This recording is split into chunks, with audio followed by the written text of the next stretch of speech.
This is Megan Fitzgerald from Tinkergarten, and today we're going to show you how to make mud faces.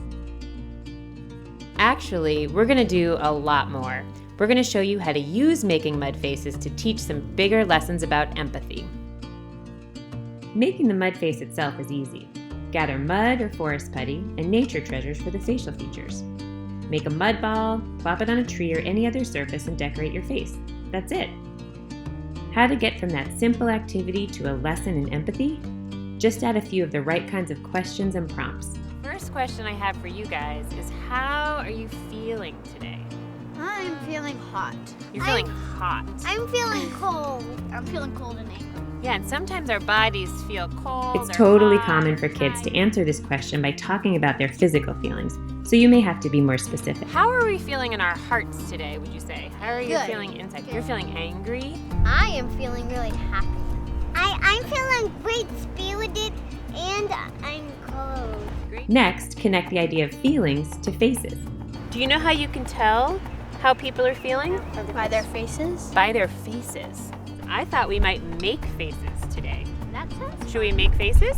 Yeah. Okay, so Maeve and Will, I'm gonna set you off. I want you to close your A great thing about this activity is that older kids can independently gather materials and plan while you work with getting younger kids Come on back started. when you're ready. And Ives, should we get started? Then just step back and let kids create.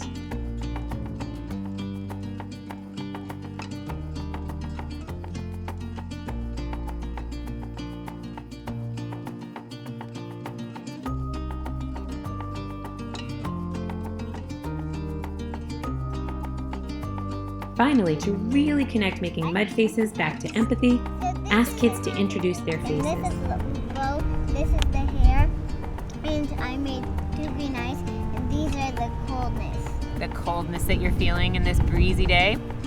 Okay, so this is my face, and it's named Maeve because this is how I'm feeling. The smile, it's a little covered up by mud, but there's a smile, and then the nose, and the eyes, and the eyelashes.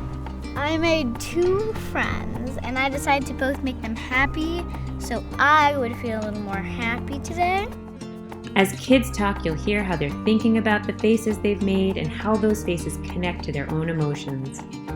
Or they may just still be cold. I'm cool. You're cold. Yep, we can see that.